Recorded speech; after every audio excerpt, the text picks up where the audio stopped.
agus mar sin de hírúsí áta a bheith a Laochra Teanga cóbrún le mar sin Laochra na lei a Gaeilge. Ach tá Bróna Ní Uallacháin a bhín an seo ó Eadrainn Féin ach tá gobar a Coláiste Chroí Mhuire. Sile? Chroí Mhuire a Conamara agus tá Bróna dul a bheith Mhuire stoite in a chur Laochra a dheanú ar an dóigh go mbíonn siad siúd a Coláiste Chroí Mhuire spreagadh dúirt na Gaeilge más na náltaí cé gur Coláiste Gaeilge tata é and a dúchmain céine agus chud beidir pí a fulla anfu an siúd. Beidir díobh le bláisiú a eil ar Conas as a dagan muid in san seomra seo. Mar sé díormid óbrúdar as príomid mé ar Gaeilge Coláiste Scoile a chun gcuid is scoil másar luamhaid ní mbliana líis agus is gurnoia scoil Gaeilge Coláiste gantar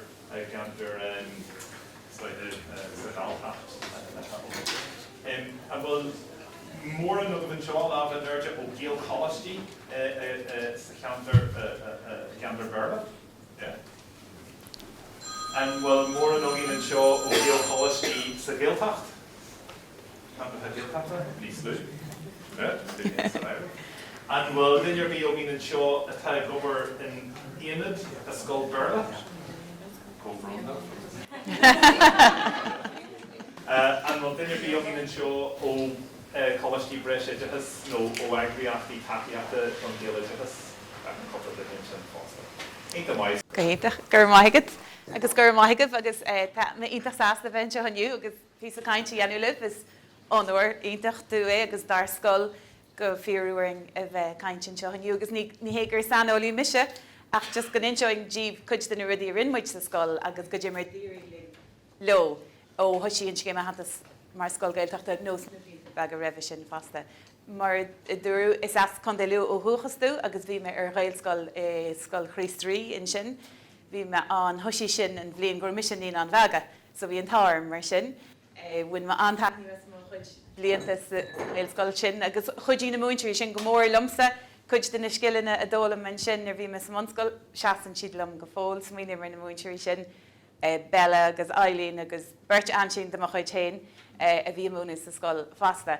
Agus rinn siad go leor drámaíochtling agus sin rud a bheits me caint faoi ar ball, mar sílam gur chuidí sin lom nar bhí me sa scoil agus nar bhí me go raibh go dtí manscoil agus san óscoil agus an sin san áitin bhfuil me inis fasta.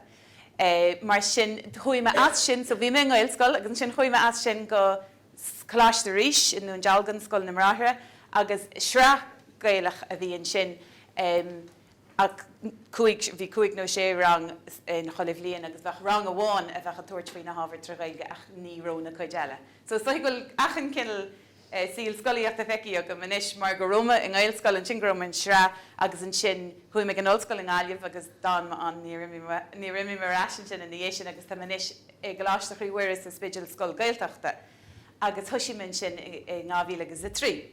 agus tá ansásta in sin faoi láthair inis le fiche bliain. Dairím mar ról sa scoil Gitabag i thart bheith 2016 nuair genú an náspúintear mar an scéime hantas mar scoil Gaeltachta dú sa scoil an bblion sin in 2016. So stoigh gur thosaí me a genú níos mó taide agus a genú níos mó iarachtaí smaoine faoi bailí le Gaeilge chur can cinn na meas na daltaí agus beidir go sílann sibh mar róisih in scoil Gaeltachta seans go sílann sibh ó Lorn siad le an Gaeilge na scoil na Gaeltachta ach tá go féin dégóirí ní gágahfuil sin fér a chorabí. So na faibanna atá ag scoileanna eile tá si doginge fasta agus tá muidir ligge tríal hecht ar bailach le réiteach áil ar cuid na faibanna sin. Is dóhíonn rud bhéngsar á fasta na ní gága mé is sugad go nibróid achan rud thuglaid lán rudí agsú le rial agus ní ibróid si sin is títhe meas na rudí sin le ibróid coppla rud. So in 2016 genú an náspúintear mé don scéime hantas mar scoil Gaeltachta agus tháinig me ag channel forbethe Gaeilge inchas an bblion sin, agus fuair go leor insráid féidir agus bhí sé go deasa bheith caiinte sin muintir eile agus smuointe aáil wuthú. Ach ceanan na rudí rinme ag an tús na leabharma le aharma chéile Joe Steve O'Neachtain a tá imi ó líana bhíine ó hen ach nuair leabharma leis faoi gur róma go le bheith mar nascúintir, scríbse síos písa faoi an slí gur chearting. Bhí Joe ionintach tócaí le daoine óga agus bhí sé gcónaí ag géirí spás a thuirt tífa agus inspráid a thuirt tífa, muinín a thuirt tífa, bród a thuirt go gothach muid bród ontu. Agus seanra a dúirt sé an ná sí an óige airach na Gaeltachta agus tá sé do thugas ar glúna léniu gacha bhfuil fágad an síl dúchasach a chur agus a chothú i grí na hóige. So is dóthe an rud tá sin fanta lumsan is hen agus sinna tá mis géirí agus a mudinge géirí dhéanú sa scoil agus a sib sé géirí dhéanú fasta. Maidir leis agus tagann se seo le mafar Gaeilge a sanniu chuige blion faoi bhlá. Agus tá sé grannar go Joe a gúsáid an siombalachas seo a fás agus faoi bhlá nuair bhí sé sin a caint faoi fasta. Maidir le sin agus ráitis eile a hasan sling ó híh síalta a chur. Ní féidir planan agus aimimena agus sprochan agus achna a chur gríoch agus a bheith cinse go nibróid se gcónaí. Ach taimiid síalta a chur agus dóchas a bheith agin go bhásaí siad. Agus tá go ammantaí beidir nachhfuil dóchas ar an tamar fad mar ní ana na dégurí gcónaí na rudí gur bhhailing iad dhéanú. Ach caiimiid is dóthe tríal a bheith dearfach mar aíon dégurí sin bhuaing mar a greidirn muid tain go nibróid sin nó go bhfuil an rud ceart ar siúlaging. So tá muidir tríal síalta a chur a ásí láigen. So seans nachhfuil siad go golamach láithreach agus a bheith Gaeilgeoireacht eatarthu hain ach seans go seasaí na síalta sin lo amachchan seo agus ní bheith mu dinge an chun sinna eiceil níl Bella agus Eileen an chuna eiceil lumsa ach rinn siad sin an rud seo lumsa chur siad síalta agus dás na síalta agus feici mu dé beidir amach sa todhchaí. Síalta a chur a hana hain a chothú agus tá sin a dhéanú scoilsóginge mar bhfuil go leordaltaí a teachtain gur Gaeilge ó thuchas acu agus muoína bheith agin sa todhchaí. So tá muidir tríal sin dhéanú. An cé eile de ráitis Joe dhearm amachcha ar an géad slide na is léir go gcóthaíonn sin misneach bród agus féin winning an písa seo ag an dearú. So sin na fogla tá sin a bhíon muide teachtarrás acu a ríis agus ríis an scoil na misneach bród agus féin winning. Agus sílam gur sin na bailí is fearr a hanig muid gur éiríling na daltaí a chur a Gaeilgeoireacht eatarthu hain. Ar na hócáidí agus ag na himachtaí nuair bhí misneach agus bród agus féin winning a gceist. Chroí na síalta seo agus an sin lean siad arthú chun an féinúlacht Gaeltachta seo a hániú agus a chothú ach ní gágur féinúlacht Gaeltachta féinúlacht Gaelach. Beidir an injoing rudbad dí faoi eistar sogin nó turas sogin sa scoil go dtí seo, mar a dúirt me thoisí mise in 2016 leis an scéim a scéim ahantas mar scoil Gaeltachta agus cheol muid sa scoil. Bhí muid gur an frása scéim ahantas mar scoil Gaeltachta gitabag dilí do dhégurí nó ní hécinil foclaí ach ní héisian na focla a úsáid an sítin. So waist muid in bród ar sa scoil agus an sin an concap bród dúsáid muid in sin ina dhéisian seachas bheith ráid scéim ahantas mar scoil Gaeltachta a thug muid bród ar. An lá sin in 2018 rinmuid don chéadúir lábród ag rinmuid gácin agus siúr bhí gceist na lámór go muid genú ceilearú ar bhéinúlacht mar Gael agus mar daltaí Gaeltachta agus bhí go leor dí éagsú le gceistin sin bhí Cardlan an, bhí íchaintear, bhí disco ciún, bhí bouncy castle, bhí bheanocht a róte na rudí le Gurmailo agus bhí táhain gur bhuaimid go leor takeíocht ó agrais eile bhí háartaring fórum Laochra Teanga agus an údarás agus áitiní eile mar seo. Bhí siad sásta taú ling. An rudarin muid an lá sin freisin bhí láging dar ghaltaí hain, agus an sin an lánaí sin thug muid curú de ranga cuaig agus ranga sé ó na bunscoil na áitiú le lig heachtasteach, agus rinn muid macasáil an rud céine a ríis a chuin gan an Bouncy Castle. Bhí fáisiad ar gomarach thing ag an iad ach rinn muid golóir den rud céine agus an rud a bhí simú na na daltaí a bhí fólam an lá rahis sin ar naltaí hain, bhí siad sin an sin na tróirú na daltaí bunscoile an lánaí sin. Rinmuid sin 2018 agus rinmuid labród eile an orí mar bhí siad a gcónaí a fiú an rogadagan labród í anú ríis. Rinmuid taid in 2018 leis na múnseirí na daltaí agus na tuismothirí just ar survey monkey, agus an sin couple of bliana in sin rin muid an taide chéile rís, agus chur muid an dára the gompraid le chéile go bhecach muid. Mar amantí se dili ecil bhfuildulchan cin janta. Gohair ó hí Gaeilge Laochra meas na níla sugad, go Jimmer hiagla sin a bheas. A chudí an taide seo ling iireachta dhéanú a bheith a meas ar éirí le rudaí a bhí a dhéanú agin, agus scríb muid plán. Rinne muid cinenne in sin 2008 fasta takeú le cainteoirí dúchais, agus gonneannach muid 3 grúpa don rang na Gaeilge sa Géadlín, agus gomach grúpa cainteoirí sna rang na Gaeilge a bháin a bhí se. Gomach grúpa cainteoirí ó ruch sin rang a bháin, Gaeilge agus Berlin sa rang eile agus na fólamóirín sa rang eile. So go deoch le achan dinge bheith fólam ag a luas hain. Agus tá sé sin a dhéanú agin is a scoil go fóil. Hannig muid ag cinnal de crossmóthir nó, hannig muid ag áit nach romuid cinse in sin mar éireann ar chearting a bheith tuairt faoi seo ar bhealach cinnal údarásach agus bheith tuairt amachtóibh agus tuairt carpino sarthú agus ní romuid le géantathe faoi sin. Agus is dóhí nach bhfuil muid le géantathe go fóil faoi sin, agus beidir go an rud atá anna go dasnaín gitabag don dárad, bata agus buite. Ach dír go maithe héin sílam go nibrion an grís agus an meala níos fearr na a bheith tuairt amachtaífa an tamar fad. Mar chuirte ar mothú níos measa fo go héin, agus sin beidir go mthóid siad go donna faoi agus nach nompóid siad arás ar an Gaeilge arís. So bhí sé sin cinnal Jackar doing ag an am ach lamadirai. Cean na rudí mór a chudí ling in sa scoil, agus leorí me faoi seo brisí me seo dúirt tónaí lom beidir chuid na rudí a bhrisí síos céim ar chéim go dé mar rinmuidíd. Cean na rudí mór a chudí ling na gur bhaí muid coiste Gaeilge Laochra, bhí muid a tuairt na Laochra Teanga agus na rudí seo ligarthú. Ach an sin thug muid cad dóibh an aim héin a ranú agus ranú siad sin Gucci Gaeilge. Agus nuair dúirt me, okay, ní an plán a bhí agam sa ach go déad fá dúirt siad mar bhfuil Gaeilge sa Gaeilge seaine chus sever. So tá si Gucci báistí arthú inisio hin. Is cinnal tascóir sa Gaeilge tá an bíon cruinnethe agin ach an couple seachtain, agus learn níos mó faoi Gucci ag an couple bomid a ddír céimar chéim go Jimmer rinmuid é sin. An sin Hochraí muid gomach muid tríal feasacht Gaeltachta nó cinnal siránacht Gaeltachta a chothú meas na daltaí gomach. Mar amantí ní higann siad chomh maithis atá an áte sa bhfuil siad a teacht go déan siad ag an ollscoil nuair ag an mar sin agus castar daoine eile ar thugus an sin tagann siad híon me se go gating mar an ggéine linne.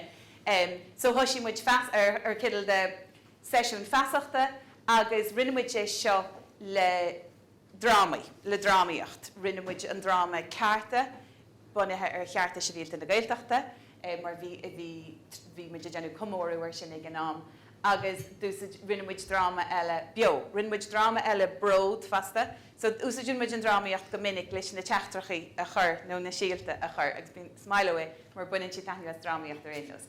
Tás agin a lig gur thar le COVID an sin, agus gur deacrachtaí agin mar nach jocaling imachtaí a agrú, cin na rudí is mó gur ó funarthú na imachtaí, agus fasta bhí cumarsáide, bhí golóir deacrachtaí le cumarsáide sa tréimhse sin.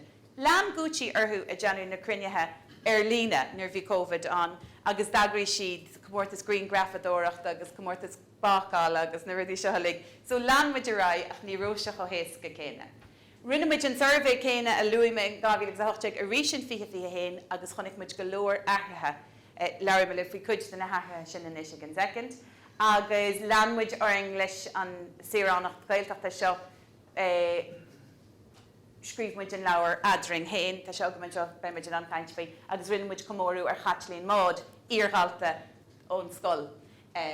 So Eadrainn Féin bhí muid ag déanú comórú ar Martin O'Kine, mar gur as an cantar sin é.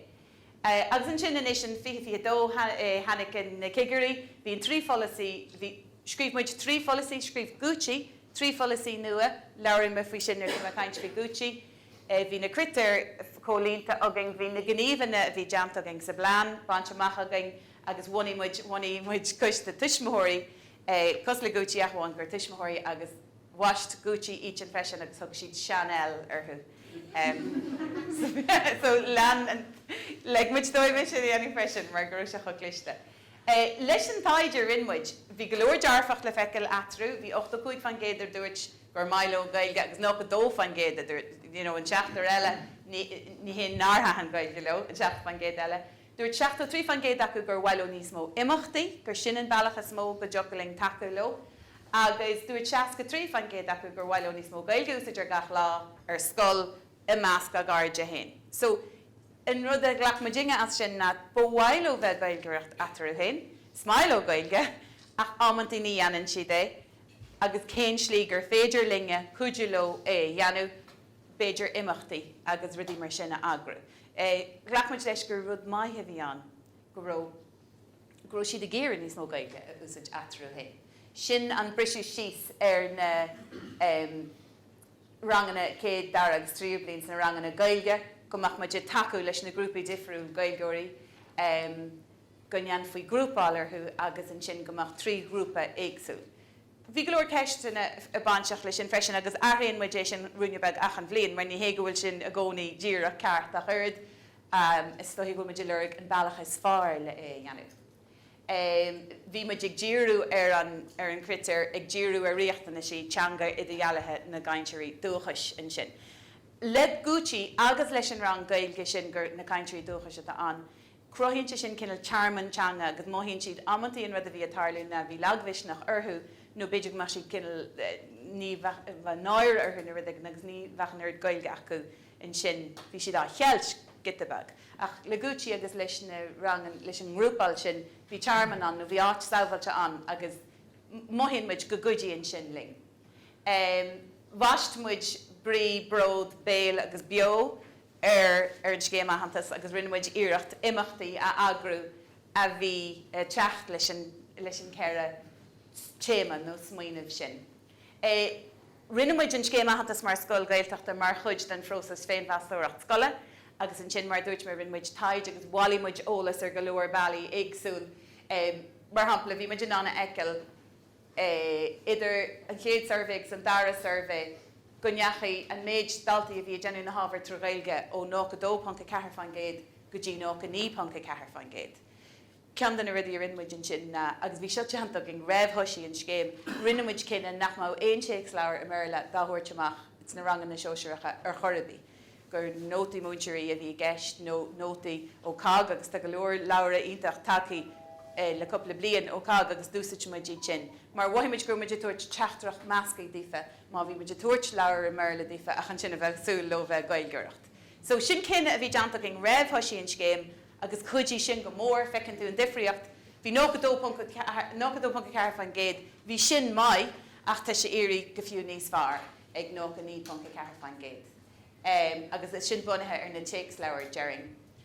Bhí me den anna rá gur gúidí bunathe, gur 3 folasí nua scríofa leabhar me le faoi sin nuirta a caint faoi gúidí. Chonaic muid freisin inta survey an difriocht idir 2008 agus 2021 gur gur 40 fan géad an adaltaí bhí níos mó acu sásta leis an tacaíocht a bhí áthúirteach an scoil dífa. Mar sin bhí muid sásta gur muid ar an móthar ceart leis na rudaí le difriú le bhí ar siúla an sin.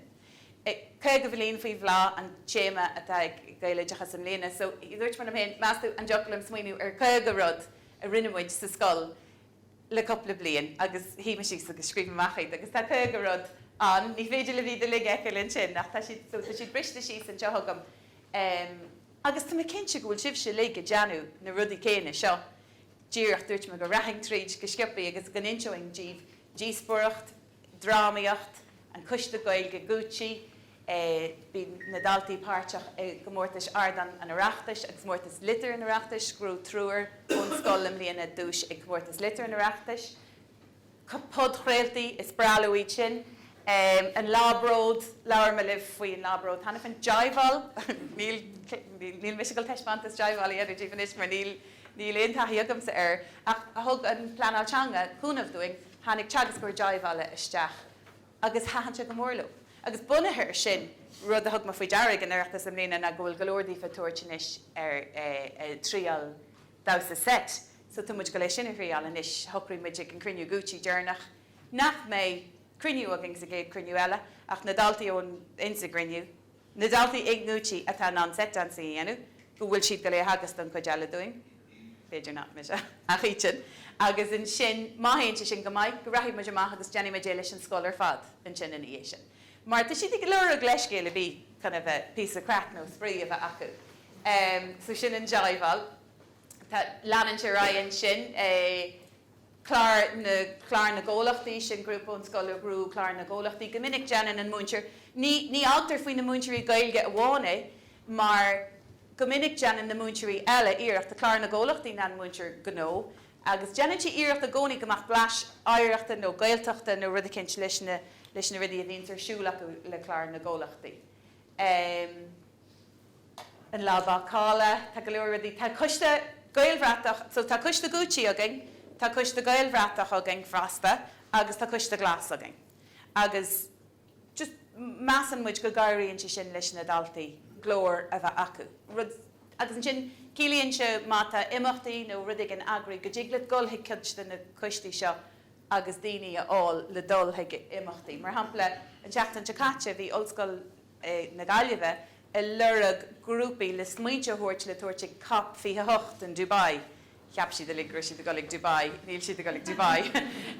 Ach thug muid 16 an coiste gútí, 16 an coiste glas, agus chuí siad ag sreachaintena leis an ollscoil, sa seanscoil lena.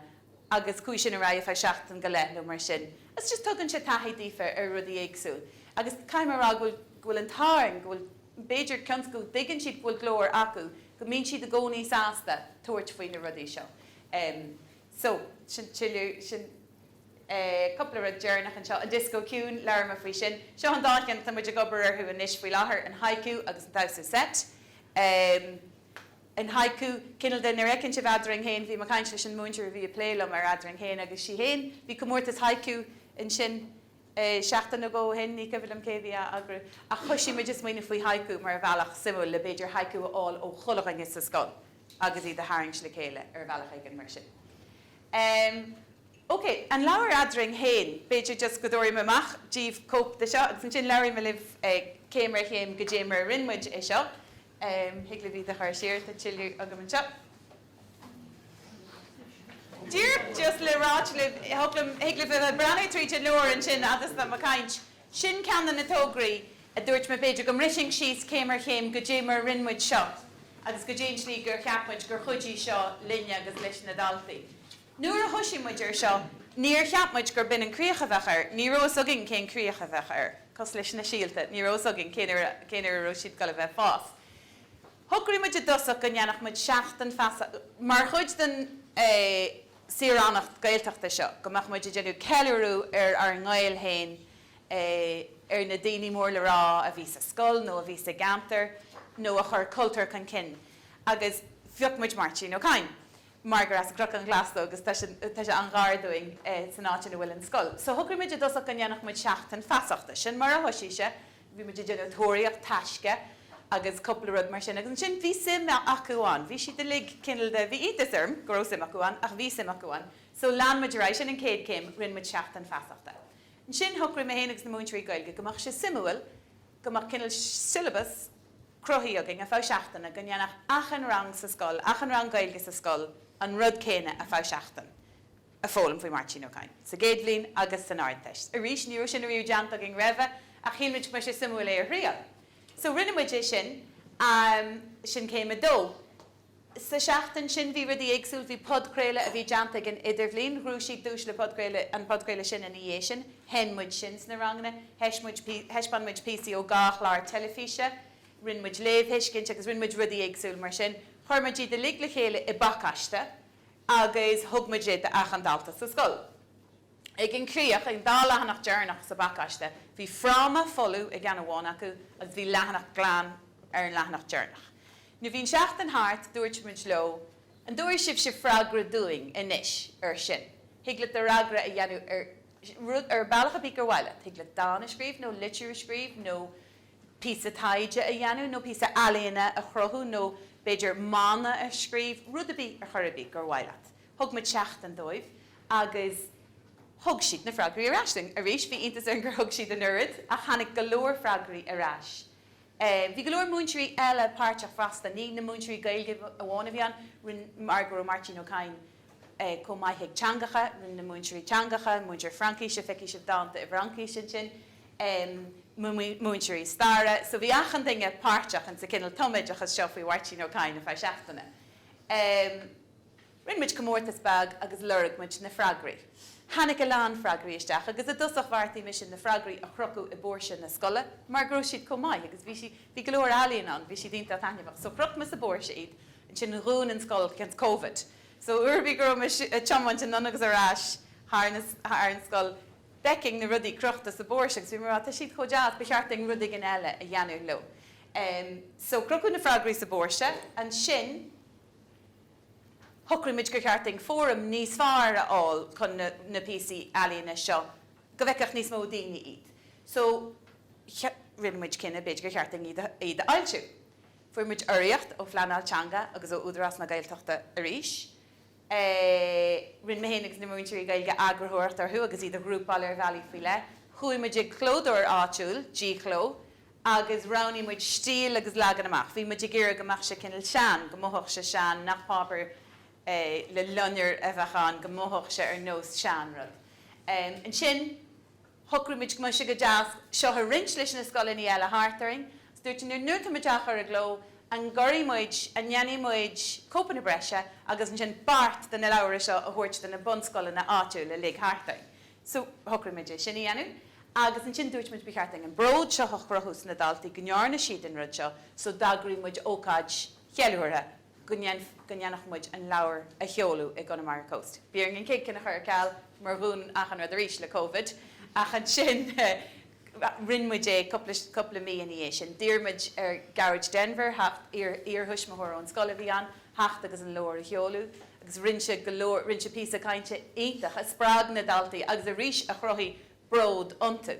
Bhí na daltaí a bhín aber murú rud scrífachas a leabhar, bín golóir acu senim scoil, so bhí ceoltarí óga choisáige, an sin senim scoil ag an ócáid, bhí Garage Denver an, bhí na tuismóirí an, agus cill ócáid splódrach a bhí an chun an leabhar seo a churagló. Písa bhí go hálín na go bhfuirmuid leabhar seo a cheolú. Fuairmuid dalta ó na bunscoil na áitiúil leis an bacáiste a bhronú ar na príomhaidí, na hir príomhaidís na háit na scoileanna ina róisiid, agus thug siad na leabhar sin arás. Heag na bunscoileanna. So sin bhí mochuid daltaí héana tá sa bunscoil a teach do bhála le cóp den leabhar seo a fuair siad sa scoil. So sin ceandan na tógra a rinnemuid, céim ar chéim go dé mar rinnemuide. Agus bhí si go deas is dóithe mar bhí go leor daoine éagsúil páirteachan. Bhí muid héin páirteachan mar scoil. Bhín fór an Laochra Teanga páirteachan mar thug siad oireacht doing. Bhí údarás páirteach, bhí na bunscoileanna in sin páirteach. Bhí an óscoil mar bhar Garage Denver an, bhí ceoltarí óga choisáige senim seán.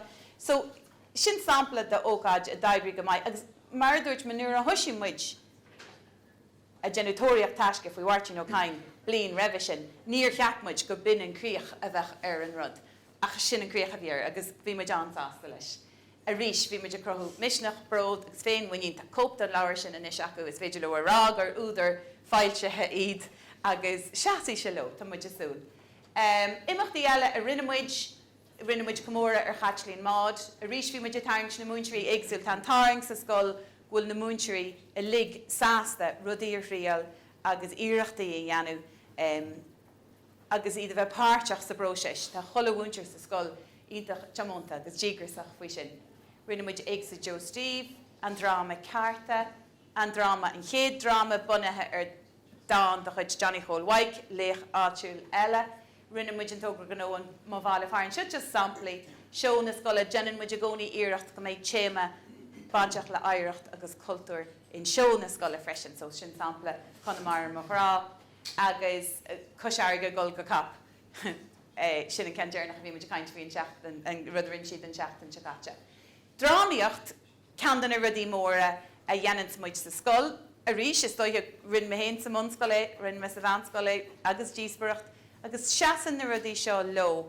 Agus tugann sin muinín agus féin bhisnach dóibh, tas agah féin sin, sin íomha ón dráma bród ar bhar agus an dráma carta, faoi chearta se bhíalta na bhéilteachta. Tas agin lig na fána go naibrí an drámaíocht, bhín sprí agus crack acu agus tá siad le chéile agus bín turis an, bín siad de gimocht agus tá cumann scoildramaíochta go hiintach caiime buchas a thuirt tífa sin go dhéanann siad an nurid le na himachtaí seo agru gáníd is dóthain nach muid spreagadh le rudaí mar seo a dhéanamh.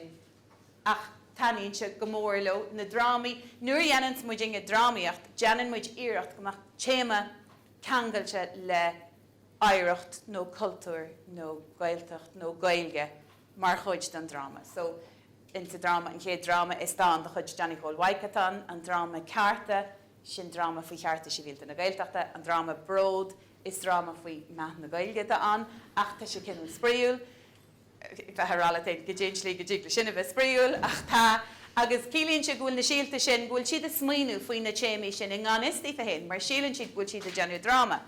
Agus tá, ach fasta tá siad a smuitiú faoi na rudaí seo, nó tá sé áitegan is dtí nach leige.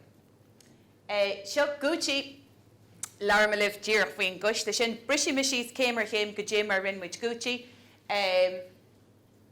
bhhailinn gomach na daltaí lárnach sa bróiséis, chun atmosfér Gaeilge Laochra láidir a chrothú sa scoil. An céad rud rinmuid nach dhearadh firmacha léirú spéise, thugmuid amach iad aon dinge gur bhailó dul heag ócáid chun caint faoi seo. Ní raibh siad a gol ar an gcuiste, ní raibh siad a gol ag ócáid chun a bheith caint faoi cuasaí Gaeilge sa scoil. Líon 7 nó 8 dalta. Bhí cheart mar alibh go thart faoi 200 dalta in scoil sa ginge. Líon 7 nó 8 dalta isteach na formacha léirú spéise, agus thugraímuid lá cinnal spríúil agus feasachta a dhéanú. Thugraímuid imimecht ón scoil, mar beidir ní bhhailinn gomach aon cinnal baggage banseach leis just go raach siad a hiúil go bhhaach siad gur pí spré a bhí an. So chuaimmuid ag óstan, tíor chanáce leis an scoil, agus fuairmuid íchaintirí gur íorghaltaí iad ón scoil. Fuairmuid le réis an gáin ó Lorg Media agus colm ó bhairta a bhí an Rosnarúna gnáach atá an Lorgan inis. Agus chanig siad sin arás agus leir siad leis na daltaí faoin na buntáistí a bhí an dóibh sin gur Gaeilge acu, agus gorán siad leis an Gaeilge na bhí siad ar scoil. An sin brisú na grúp an 7 nó 8 dalta isteach an grúpaí níos lú, agus phléimeid an policy Gaeilge bhí ag an scoil ag gnám. Bhí policy amháin agin ag gnám. Ach bhartaí na grúpaí baga sin gur cheart 3 policy a bheith agin. Agus sin an rud atá agin inis. So dathraí sé ó policy Gaeilge go dtí policy Gaeilge Laochra agus policy Gaeltachta. Tá 3 policy agin inis, agus siad gútí a scríomh na polithe sin. Rinnemuid fochuiste de gútí chun a bheith plé le polithe, agus dimí siad agus phlé siad agus scríomh siad rudaí nua, agus thar beidir séhí nó blion chrothí siad na polithe nua. Seo arás go ddimar a chrothí a gútí, bhí lá sprí an, bhí tóireach taisce, bhí brontanas hanig cean na muintirí glés na suas mar Santa, thug siad brontanas de achan dinge, an brontanas a bhí an na copan a bhí siar náisce ó áitiid níl sam, ach fuair siad le copan, bhí Santa an, bhí siad asta. Bhí inín Santa I héin annigs níor ahan si an táthir. Ach, so, tá sé go deas sílam go maileón ar tú písa sprí mar sin. Actually, ag ihe haunan sin an inín céine hanig siise gléasta ar nós an táthir, agus hanig an táthir gléasta ar nós isise ag an scoil ag sin. So, it's mailing písa crack a bhoging. Ach ar nós fléisiid na polisathe bhí sprí an sin deanú cinenne bhóta go ma 4 nó 5 as cholah bliain ar gútí. Ag dearú an lé sin bhí cuiste agin. Mar bhíon 4 nó 5 seo a bhótalú ag dearú an lé. So lá sprí ag dearú an lé 4 nó 5 as cholah bliain ar an gcuiste. Anis tá cuiste de beidir 3 nó 3 dalta agin. Agus bín criniú achan mí ó go, agraíonn muid imachtaí. No beidir gur just charmon teangan a an. No beidir go mé muid a deanú dása set.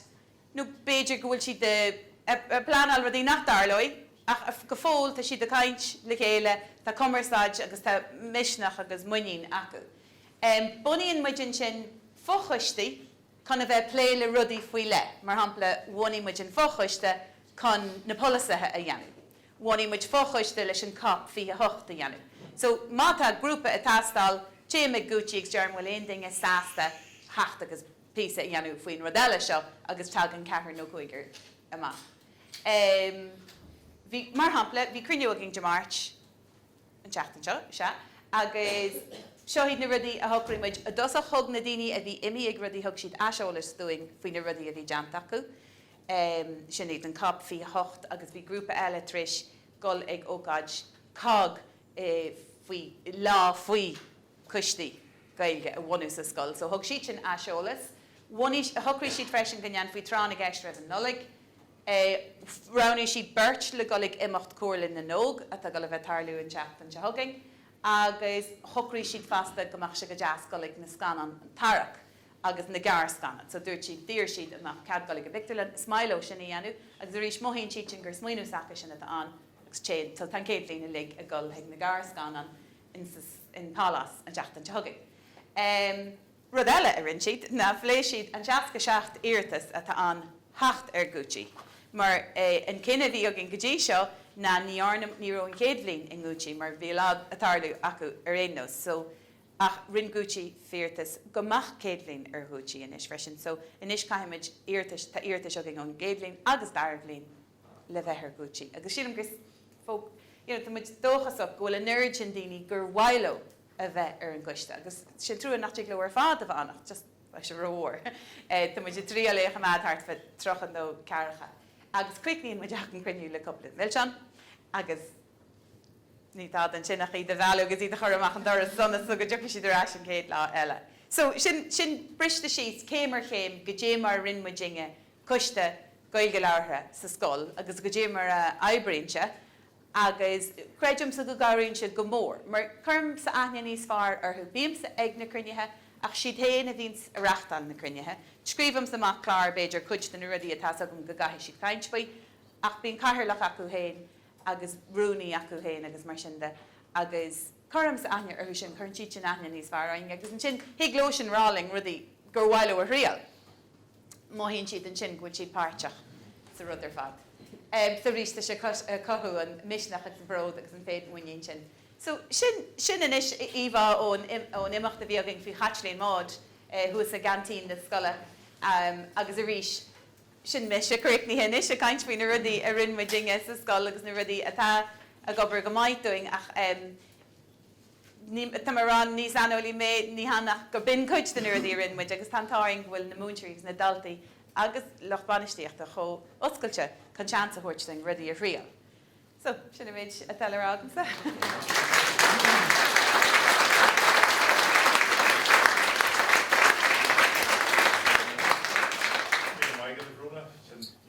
Special ar fád couple of moments fád beidir té moment fága me a ceistena nó a féad le rá ag tinir bhí maidir leis an méid bhí go raibh Bróna bhil ceist nó.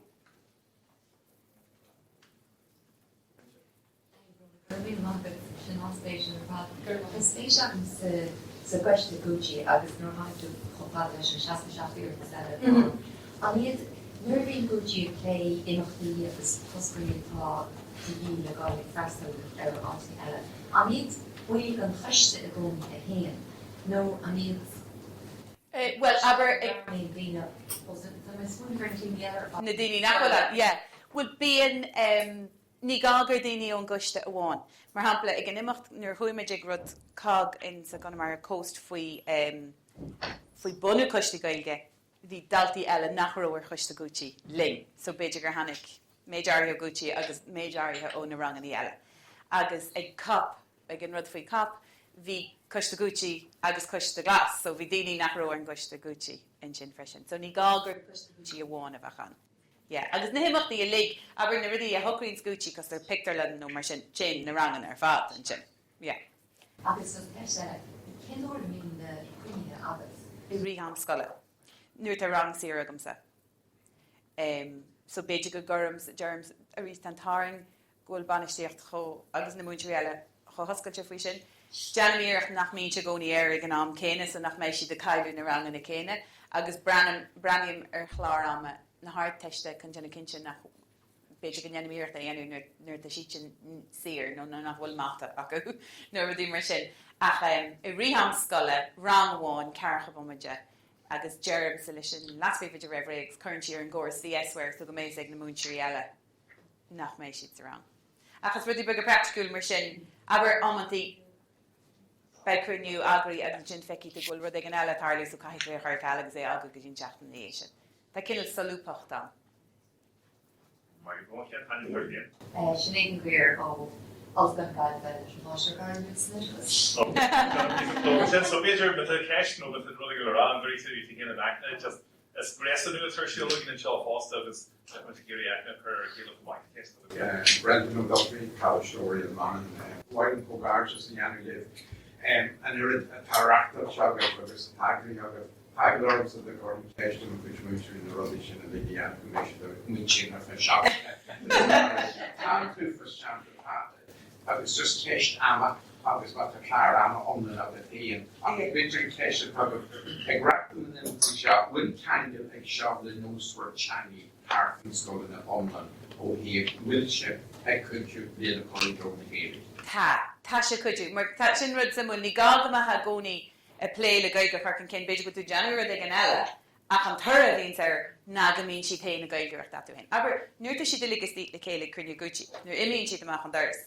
Níl siad sin go tuiseach de beirlireacht le céile an sin, na daoine le go bhí an sin, agus téann siad amach an sin agus tá gitbad níos mó díalseacht an sílam go maithíonn siad bhfuil an rud se acu, bhfuil rud speisialt acu agus ní bhhail ó dochar an enadó. Lucht na háteist agus na rangan na sinseach ach go háirithe. Tá sin íteach ná tú ráanta sin a chur seánta róta agus díalseacht agus na bhaidú seo a háir síta a chéim sin á bhíon. Agus sin mar a tátarlaí doing a níis. Cinnal de bhí si de géirí an rud ceart a dhéanú. Agus deir siad hain a níis rudí lom, dúirt me logur ma teachtan seo. So dúirt me go dé ceartú a rá nar hagam an seo. Nearm go nibríonn an tuairteach nó go dé dearm. Dúirt go bhfuil libríonn an tuairteach an sin dúirt le bháil tas an áteist. Well aber lo go nibríonn sin mat an a rangan a sinseacha tríal cuidiú leis na rangan go bhheicach na daoine níos óige na daoine ní sin a Gaeilgeacht atú a hain. Go rud mór é sin. Agus tá sin ógin buocht le dia. Ní le achan duine ach tá cinnal cóhort láidir golóir acu ar thuútí a tá tarings na daoine eile in éanach lo. So tarlíonn sé cé nach chuir cin na Gaeilge nuirí seo a lig ach leanann sé a raid bíon ribble le. Well, so you have to run here college and it's going to be able to add the need to according to the Gaeilge. The year and the year. Sin é. Yeah. right well cash stick to the Hi, Bróna. Hello, James. Laochra Teanga. Originally, just a couple of hours, we work with the Gaeilge, and our husband was being tapped and chin, like, come with down the shop, so in Irish, Martini kind of margin. Like, their husband chef in and more pushed it, their push is drawing the Mhuire. There's actually chin national, when there's a being issue, doesn't Mhuire have the energy and tapped chin. Is sto gur sin an fáil in air áin glad na múinteir leis go thomlan. Bhí siad cótóca faoi. Aber an múinteir Franclaise Caroline Brannach. Bhí si héin cótóca faoi na dáanta a scríb siad an idir bhlín I Franclaise faoi Mhairtín O'Cain. Hannig siad linn siad ar an train linn. Me héanagus na múinteir Gaeilge a thosaí agus caithí buíochas a thuirt na múinteir Gaeilge lig mar siad a chudí ling an pácaiste chuir le céile. Siad na múinteir Gaeilge a rinn an teagas gins na rangan na Gaeilge. Ach na múinteoirí Stara, na múinteoirí féidir bhfuil ceangail gur ceangail bhí simig na múinteoirí Stara Mhairtín O'Cain in Innos. Bhí simig na múinteoirí Franclaise Gursaí Teanga. So cinnal de bhí buntáiste aáil acu sin fasta. Seans nar hiic siad ag an tús ach fuair achan dinge cinnal buntáiste as. Díreach me géiris muite go Jimmer den ismid dóibh. Dír me dearthú. And yeah, Career inflation, the name more area, or no, and they heard the mockery for the relevant champagne having. Yeah, chuirmuid machrí fos the glóirmuid faoi, méhéanagus na múinteoirí Gaeilge, and sin is so here that rinmuid an pácaiste lig so gro se réile go. Bhí na nascan a lig chuirmuid acu ar rihre, go just go agus an clárteile fi se á láithreach fin podbréile acu níorhhailin rud a bhí anu dilí dífa, go se éasca galóir an teachtan just leanach de raibh bhí legan amach go dé háirlach ar na léthe. Dír me dearthú I rifos. Bhí na haphaí réamh olgathe, okay, yeah, chudí sin, sílam. Na hábhar eile, ní ro breúarthú, just dír me dearthú mata bailcha bhí gur féidir leh Mhairtín O'Cain chean haing se secha. Janet. right well better go out from the test out I mean, you comes to walk on the road and sometimes in track that had the road to Conas in the August is done really in our Féinmheastóireacht Scoile. Don't you? This is Sean over in Coláiste hospital, Chroí. buinte go na bí Gaeilge agus nain na Gaeilge ach scríam motivation mar útar medscoile éon úr a luigh mé na manig agus na láisciní agus buinte ar fáile fú na hórpa chonig go fórmach go raibh bród na scoláirí gur gcéann mar gaiste fadó agus tá gom de hiúnach go bhóla sibh chun na Seapáine agus stríoch dhéanann siúd chudí gahéin agus nóir an Roinneann meas. Agus chuil fáil ar sin inis is ráit osscoil a gochaí don láiscín sin. Agus siarta mar sin a scape meas na báistí agus cohíonn sin bród. Agus tháisigh chuid buinte sin go ramar ann, go ramar a Laochra agus mar ordenta bhíon drog eachtaá ar dag féin nach bhfuil míid Coláiste le Gearmáin ná le Bhéarla. Ach is fiú gáí an stad an seachas agus an scéalaíocht agus an bhéalibhas agus gan áras bailúchán na scoil a lua leo. Ní an mar sí go siúla go mhuire agus go seanna mhuire i glósaí mar sin. Tá mí go lasfod an techt agus chun an bród seo a chomh na meas. In áitní, an ceart agad. Maidir can in the Bhéala, Ceistú in the shop. Hi, Bróna Ní Uallacháin and Eadrainn Féin and what's Bróna Ní this scoil here.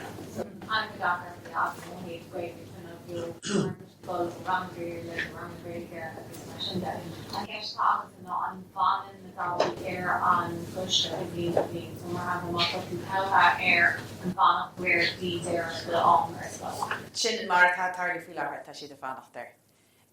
Agus sláinní daoine breise isteach, go an bheiding nua an daoine a ggéireacht tagann siad, agus ní chorm dinge bí ó bhar sin fáil go se fás go mór.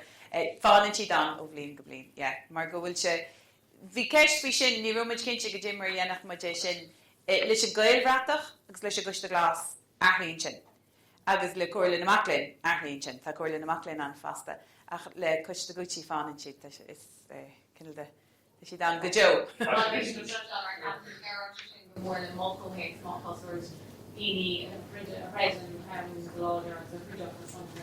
Yeah, agus sílim gur chuidí sin ling mar go raibh siad gur an air daithne acu ar a chéile agus ar go raibh siad teomanta dóin sin. Agus an áirteist an uirinn an chéad bhliain a rinn áirteist ó bhí siad sin sa géad bhliain nuair thosaigh Gucci. Bhí na turthaíos ar a bhí agin riú agin níl óhíh na Gaeilge. Níos ag bhfuil cheangail idir an dárad sin ach sin mar a tharla. Bhí go leor ligmuid 8 nó 9 as a géad bhliain an bhliain sin isteach sa Guiste mar go raibh siad óg gus go bhfuil iad a bhealaigh.